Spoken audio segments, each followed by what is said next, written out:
എല്ലാവർക്കും നമസ്കാരം. ഞാൻ നിങ്ങളുടെ സ്വന്തം അജൽ മാഷാണ്. ഇന്ന് ഒരു പാരന്റ് ചോദിച്ചൊരു ചോദ്യത്തിനുള്ള മറുപടിയാണ്. പാരന്റ് ചോദിച്ചത് നോർക്ക റൂട്ട്സിന്റെ സ്പെഷ്യലിസ്റ്റ് നേഴ്സുമാരെ ആവശ്യമുണ്ട് എന്ന് പറയുന്ന ഒരു വാർത്ത അവര് കേട്ടിട്ടുണ്ടായിരുന്നു.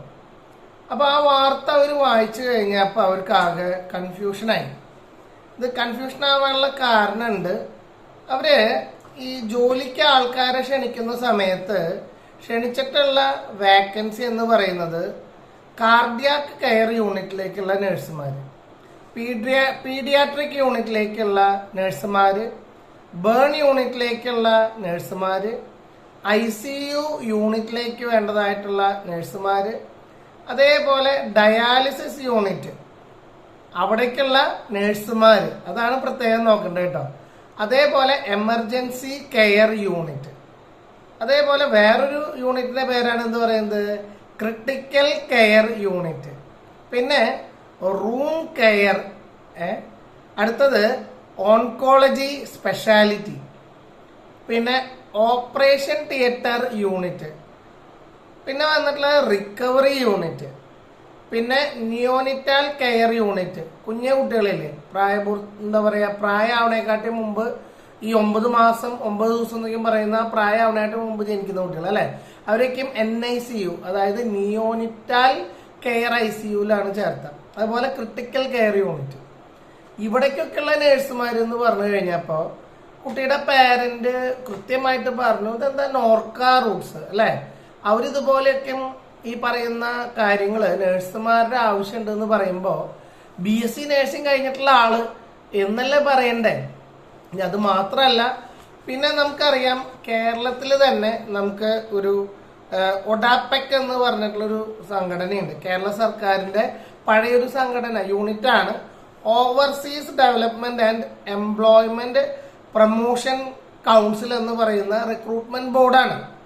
അപ്പൊ ഇതില് ശ്രദ്ധിക്കേണ്ട ഒരു കാര്യം എന്താ വെച്ച് കഴിഞ്ഞാൽ, എങ്ങനെയാണ് ഒരു BSc നഴ്സിംഗ് പഠിച്ചു കഴിഞ്ഞു കഴിഞ്ഞാൽ ഇതേപോലെ നഴ്സുമാരെ ആവശ്യമുണ്ടെന്ന് പറഞ്ഞിട്ട് കാർഡിയാക് കെയർ, ഡയാലിസിസ്, അല്ലെങ്കിൽ എമർജൻസി കെയർ, നിയോനിറ്റാല് അങ്ങനെയുള്ള യൂണിറ്റുകളിലേക്കൊക്കെ നമുക്ക് അപേക്ഷ എങ്ങനെയാണ് കൊടുക്കാനായിട്ട് സാധ്യമാവുക.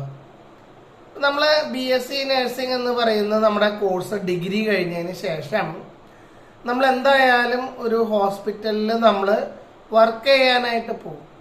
അപ്പൊ ആ ഹോസ്പിറ്റലിൽ നമ്മൾ ഇത്തരത്തിലുള്ള ഏത് യൂണിറ്റിലാണ് നമ്മുടെ എക്സ്പീരിയൻസ് നമ്മൾ വാങ്ങുന്നത്.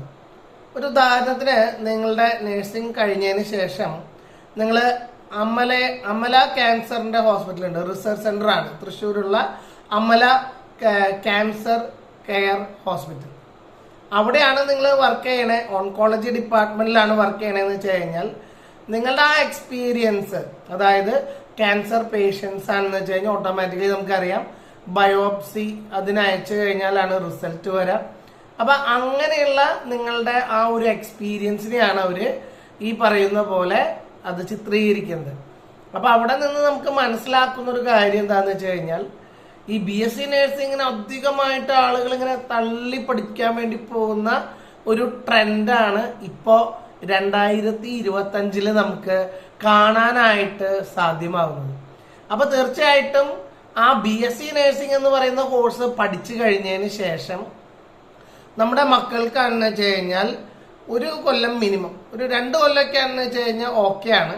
അപ്പൊ അങ്ങനെ ഒരു എക്സ്പീരിയൻസ് നാട്ടില് നേടാനായിട്ട് ഇതേപോലെ സ്പെഷ്യലൈസ്ഡ് ആയിട്ട് നിങ്ങൾ ആഗ്രഹിക്കുന്ന സ്പെഷ്യലൈസ്ഡ് ആയിട്ടുള്ള ഒരു വിങ്ങിലേക്ക് നിങ്ങൾ പോയി കഴിഞ്ഞാൽ തീർച്ചയായിട്ടും എന്തുണ്ടാവും, നിങ്ങൾക്ക് ഇത്തരത്തിലുള്ള കേരള സർക്കാരിന്റെ തന്നെയാണ് ഞാൻ പറഞ്ഞത്, ഈ പറയുന്ന ഒഡാപെക് എന്ന് പറഞ്ഞിട്ട് ഞാൻ പറഞ്ഞു ഇല്ലേ, overseas development and employment promotion കൗൺസിലാണ്.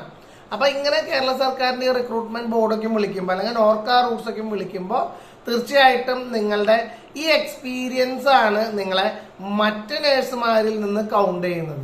അപ്പൊ തീർച്ചയായിട്ടും അവിടെ നമുക്ക് ഏറ്റവും കൂടുതൽ പേഷ്യന്റ് കെയർ യൂണിറ്റുകളുള്ള ഒരു സ്ഥലങ്ങളാണ് വിദേശ രാജ്യങ്ങൾ അല്ലെ.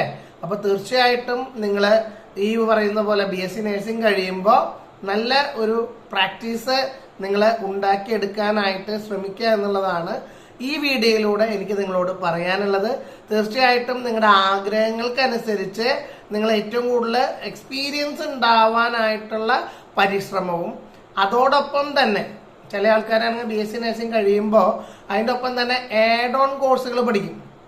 ഒരു പക്ഷേ അനസ്തേഷ്യ ടെക്നീഷ്യന്റെ കോഴ്സ് അല്ലെങ്കിൽ ഓപ്പറേഷൻ തിയേറ്റർ OTT അങ്ങനെയൊക്കെയുള്ള ഒരു ആഡ് ഓൺ കോഴ്സുകളും നിങ്ങൾ പാരലായിട്ട് പഠിക്കുകയാണെന്ന് വെച്ച് കഴിഞ്ഞാൽ തീർച്ചയായിട്ടും നിങ്ങൾക്ക് നഴ്സിംഗ് രംഗത്തിൽ നിങ്ങൾക്ക് എന്താണ് മാറ്റങ്ങൾ അല്ലെങ്കിൽ ഒരു കുതിച്ച് കയറ്റം തന്നെ നിങ്ങൾക്ക് സാധ്യമാവും.